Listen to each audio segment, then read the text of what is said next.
Un village, minuit sonne, un forgeron frappe le fer.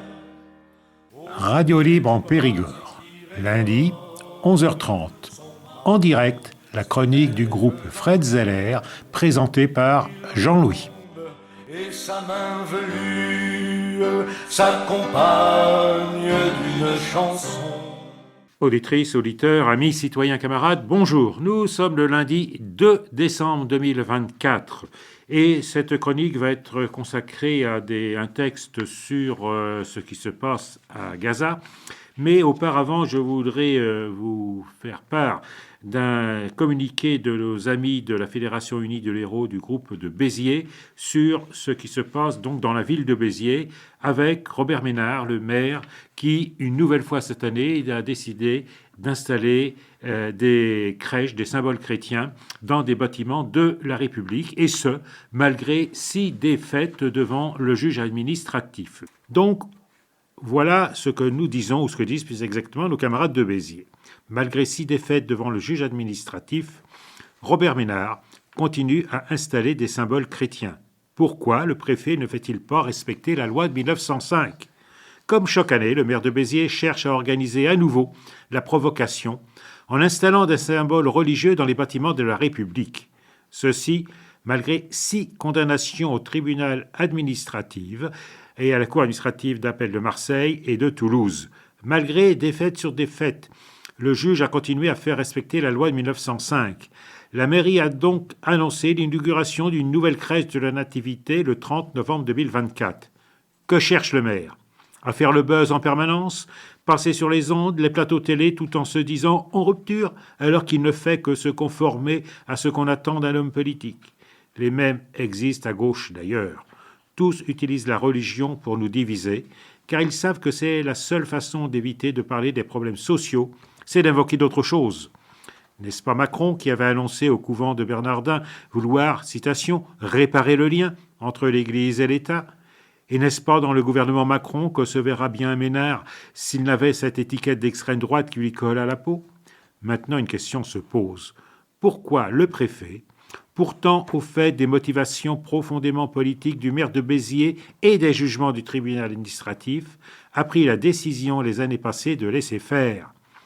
La préfecture, qui pourtant se renseigne sur chaque fait et geste des militants qui dénoncent le génocide en Palestine, allant jusqu'à envoyer des lettres à un élu qui arborait un t-shirt de soutien à la Palestine à Brissac dernièrement. Contrôle extrême et répression pour de simples citoyens qui dénoncent un génocide reconnu par l'ONU, dont les auteurs sont visés par des mandats d'arrêt internationaux, mais laxisme total, voire soutien implicite pour des élus qui ostensiblement montrent et se vantent d'être au-dessus des lois. La libre pensée rappelle que la loi doit s'appliquer à tous et que cette volonté de nous entraîner vers le conflit sur des bases communautaristes est le corollaire à une marche à la guerre. Il revient aux partis, aux syndicats et aux associations attachées à la laïcité de s'y opposer. Car non seulement le maire Ménard confond allègrement ses convictions religieuses personnelles et l'intérêt général qui impose la neutralité en matière confessionnelle, en violant en permanence la laïcité, sans que les gouvernements Macron et ses préfets ne disent quoi que ce soit, alors qu'ils ont le mot « laïcité » plein la bouche quand il s'agit des musulmans, mais en plus, il dilapide l'argent des contribuables. Ainsi, il vient d'être contraint de payer 1 500 € à la libre pensée, car il a été condamné à le faire par le tribunal. Une somme correspondant à la moitié de cette pénalité sera versée à l'Union juive française pour la paix, UJFP, pour son action en défense du peuple palestinien, qui est actuellement victime d'un génocide conduit par les amis fascistes sionistes du gouvernement Netanyahou, du maire Ménard. Et une autre somme correspondant également à la moitié de ces 1 500 € sera reversée quant à elle à la Marche des Solidarités, qui défend les intérêts des travailleurs immigrés victimes du racisme des amis politiques du maire Ménard et de Madame Ménard quand elle était députée. Béziers, donc, le 29 novembre 2024. Voilà, donc je tenais à vous lire ce communiqué parce que ce qui se passe dans ce département et plus particulièrement à Béziers est quand même difficilement compréhensible et surtout cette attitude de laxisme au niveau donc du préfet. Alors, Je vais maintenant, comme je l'ai annoncé, revenir sur des informations qui concernent ce qui se passe à Gaza, sur la question également de la décision du CPI, qui sont des questions également importantes. Donc là, ce sont les textes que je soumets à la réflexion de chacun, comme c'est l'habitude dans cette chronique. Et là, c'est un texte publié dans Mediapart. Là aussi, nous sommes coutumiers d'utiliser des publications qui apparaissent sur Mediapart. Un texte donc de Joseph Confavreux, publié le 19 novembre dernier sur Gaza. Donc Rachid Khalidi sur Gaza, citation, il est difficile d'imaginer ce que Trump pourrait faire de pire que Biden et Harris. Rappelons que la jeunesse américaine s'élève et manifeste très fréquemment en défense du peuple palestinien et que celle qui était à l'époque candidate et que les résultats du scrutin ont montré que donc cette prise de position ne lui avait pas du tout réussi, s'est opposée à la jeunesse américaine en réaffirmant en permanence son soutien inconditionnel à Netanyahou et à ses amis du gouvernement israélien. Donc, Rachid Khalidi est né en 1948 et c'est un historien américain d'origine palestinienne, considéré comme l'un des chercheurs majeurs sur le Proche-Orient et les relations entre cette région et les États-Unis. Il a succédé à l'intellectuel palestinien Edward Said à la chaire que tenait ce dernier à l'université Columbia à New York, une chaire qu'il a décidé de quitter à la fin de cette année. Il a été pendant 20 ans l'éditeur des études donc sur la Palestine, du journal des études sur la Palestine. En français ont été publiés 3 de ses livres. Palestine, Histoire d'un État introuvable, Actes Sud 2007. L'Empire aveuglé, les États-Unis et le Moyen-Orient, Actes Sud 2004. Et l'identité palestinienne, la construction d'une conscience nationale moderne, La Fabrique 2003. Rencontre à l'université Columbia à New York. Mediapart. Que peut changer l'élection de Donald Trump à la politique extérieure des États-Unis?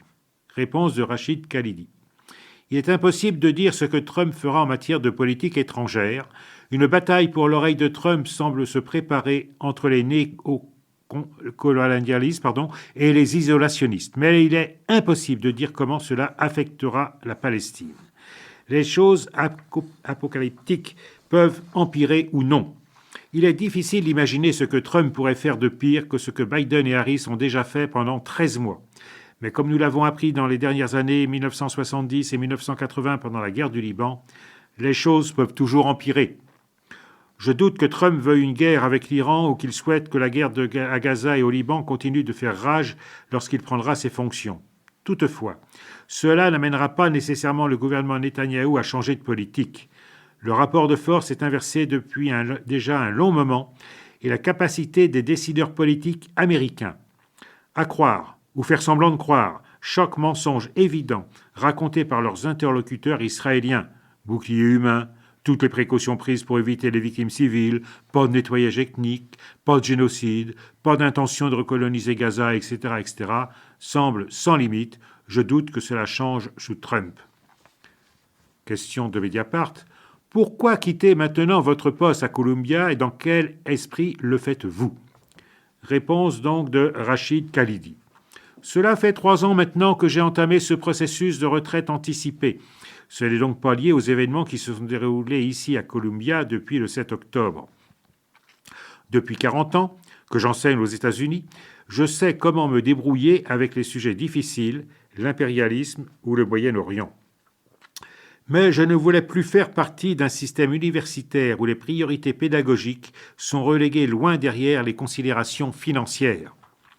Ce sont les trustees, les membres du board, parmi lesquels les experts ont pris le pas sur les professeurs, qui gèrent l'université comme un hedge fund, alors que Columbia est assise sur un fonds de réserve de plus de 15 milliards de dollars et est le plus gros propriétaire foncier de New York. Ils réduisent drastiquement le nombre de maîtres assistants, ces doctorants qui sont chargés des TD et des copies. Il existe un choix clair et délibéré de privilégier la spéculation sur l'éducation. Et donc, l'entretien se poursuit avec cette question de Mediapart. Quelle est la situation à Columbia 1 an après le 7 octobre? L'atmosphère est à la répression. On ne peut plus entrer sur le campus sans passer par un contrôle policier. De nombreux étudiants ayant participé aux manifestations de soutien aux Palestiniens sont toujours sous procédure disciplinaire, voire judiciaire.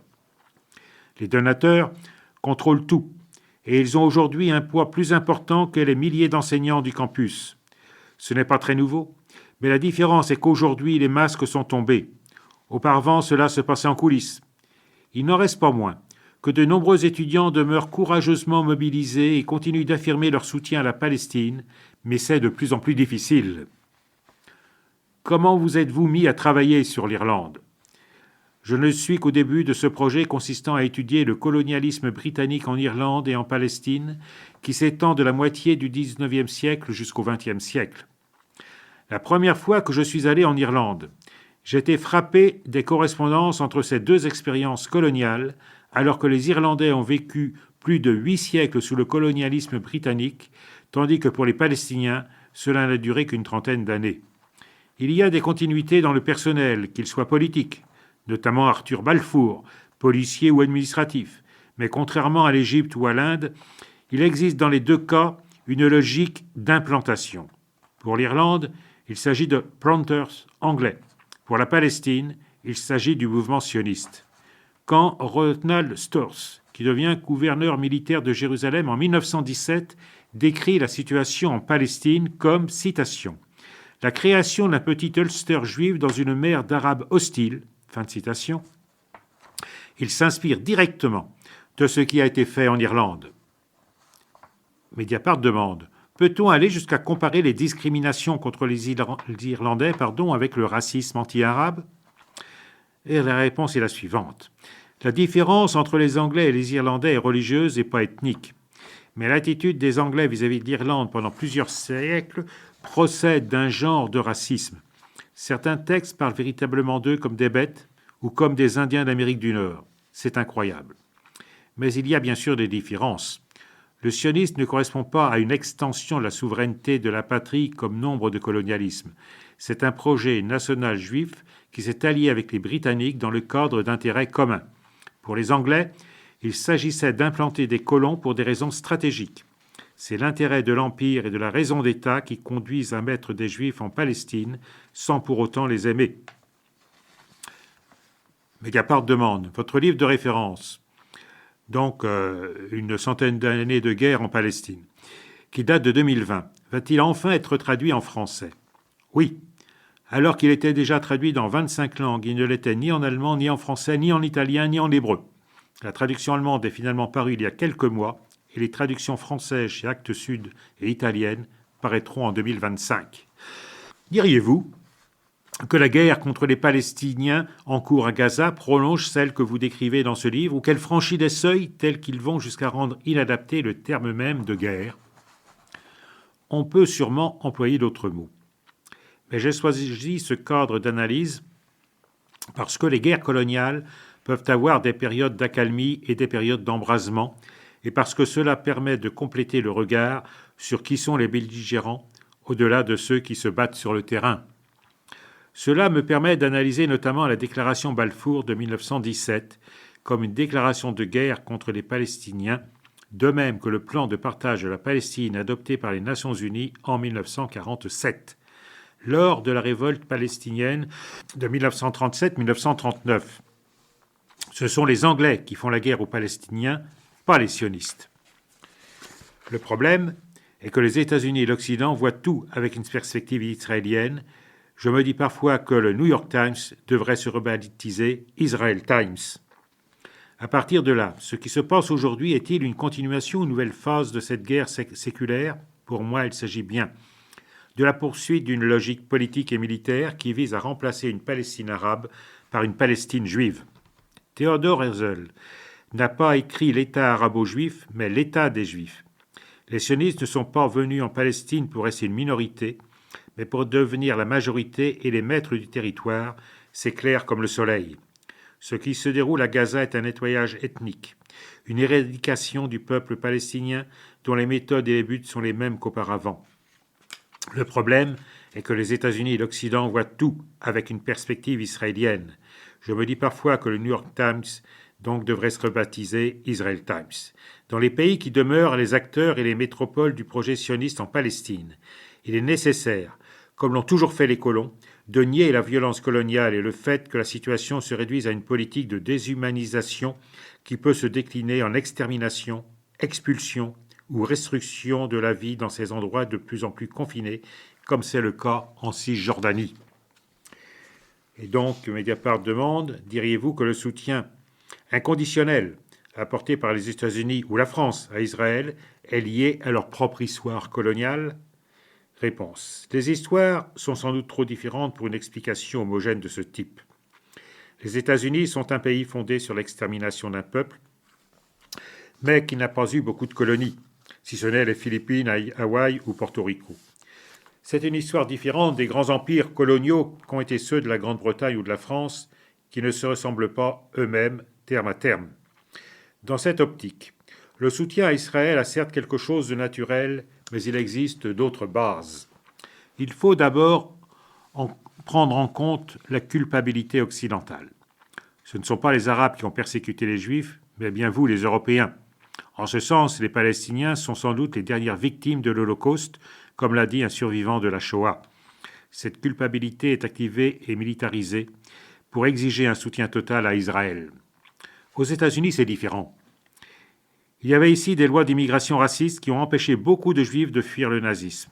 Mais les Américains ne se sentent pas aussi coupables que les Européens. Les facteurs sont d'abord stratégiques, mais aussi financiers. Beaucoup ici identifient les Israéliens de puissants cow-boys et les Palestiniens des Indiens dont le sort importe peu. Il faut se souvenir que la guerre, c'est très rentable.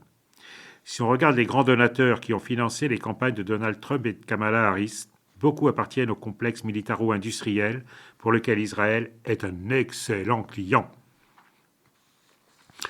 Il faut ajouter à cela le sentiment très présent chez les protestants évangéliques qu'il faut appuyer le retour des Juifs sur la terre d'Israël afin que le Messie vienne et que l'Apocalypse arrive. Mais aussi que la mentalité de cow-boy anime encore largement les États-Unis et que beaucoup ici identifient les Israéliens de puissants cow-boys et les Palestiniens des Indiens dont le sort importe peu. Et Mediapart demande alors, vous étiez présent comme conseiller à la conférence de Madrid de 1991, durant laquelle on avait cru la possibilité d'une paix plus proche que jamais. Rétrospectivement, diriez-vous qu'il y a eu des erreurs faites par la délégation palestinienne ? Oui, beaucoup. D'abord, le cadre imposé, qui ne donnait pas le choix de la composition de la délégation palestinienne. Ensuite, le fait que tous les sujets ne pouvaient pas être discutés et qu'il était imposé aux Palestiniens de mettre de côté la question des réfugiés, des frontières ou de Jérusalem. Enfin, la plus importante, le fait que les dirigeants de l'OLP n'ont pas saisi qu'il y avait un plafond de concessions impossible à dépasser et qu'il aurait fallu briser ce plafond si on voulait obtenir un véritable État.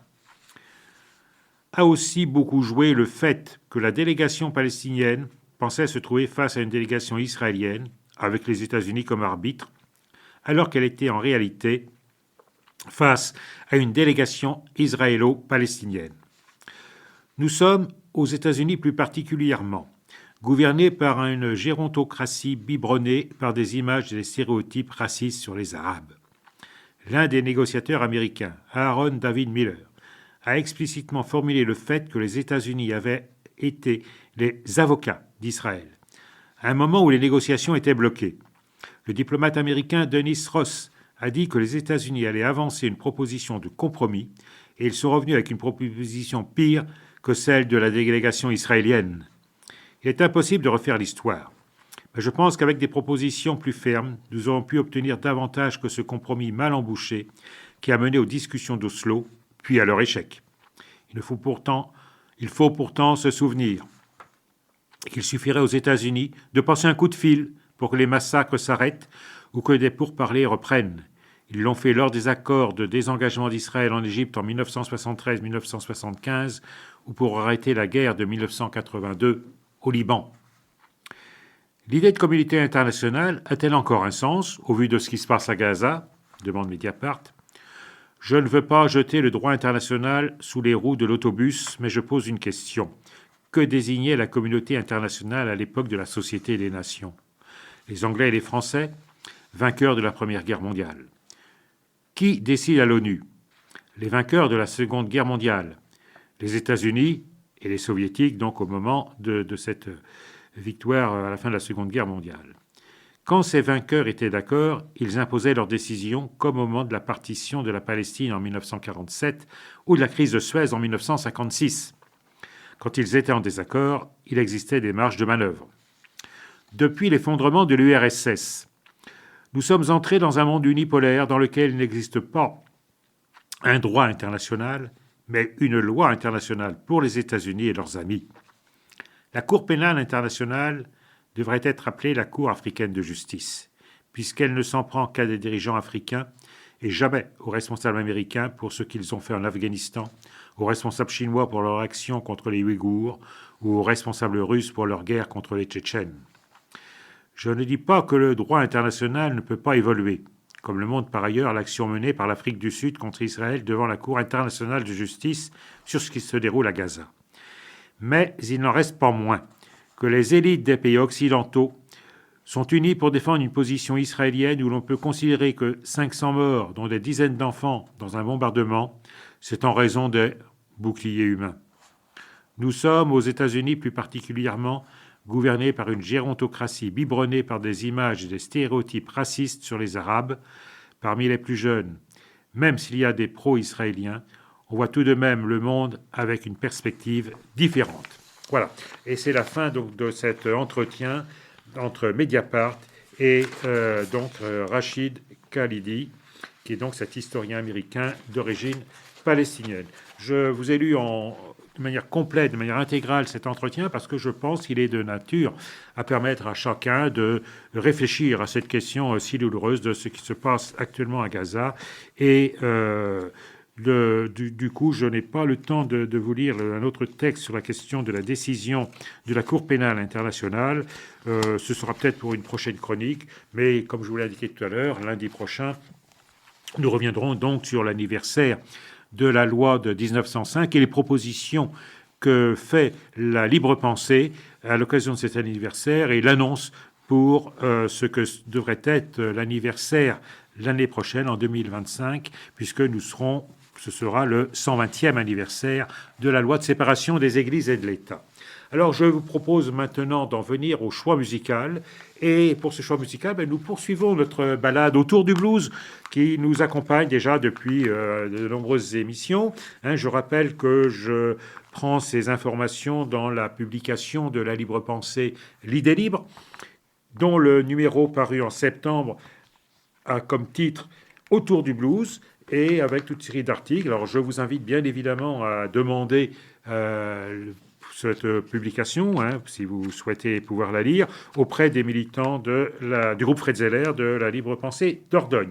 Alors, cette balade autour du blues nous amène aujourd'hui à écouter ce qu'on appelle le blues du Détroit, John Lee Hooker, qui nous a quittés en 2001. Et juste un mot au sujet de John Lee Hooker, né dans le Mississippi, il vagabonde dans le Delta avec comme seul viatique sa guitare, s'installe à 20 ans à Memphis, puis à Cincinnati et se retrouve en 1943 à Détroit dans le flot des travailleurs dont a besoin l'industrie automobile. Beaucoup d'expérimentation dans son jeu de guitare électrique, à l'ampli saturé et aux sonorités très agressives et lancinantes, et pouvant user de distorsion. La structure du blues Andy n'est plus vraiment respectée, laissant la liberté à l'interprétation des paroles. Dans les années 50, il se produit seul, avec comme unique accompagnateur une planchette de bois sous la chaussure. Et là, nous allons pour aujourd'hui écouter Stomp Boogie, qui date de 1951. Dans ce blues, la voix dure et assurée de Johnny Hooker répond à des riffs de guitare et accompagne aussi presque en murmure les intermèdes joués en solo guitare. Quant à la symbolique du vagabond, Johnny Hooker l'inscrit parfaitement bien dans les traces traditionnelles du blues qui chemine.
Voilà, donc nous nous retrouvons quelques instants pour la fin de cette chronique et vous donner rendez-vous la semaine prochaine. Donc, comme je l'ai indiqué déjà tout à l'heure, la semaine prochaine, eh bien, nous évoquerons l'anniversaire de la loi de 1905 avec un communiqué de la libre pensée et les propositions pour le 9 décembre 2025.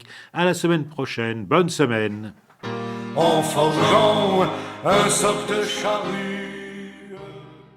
C'était la chronique du groupe Fred Zeller de la Libre Pensée de Dordogne.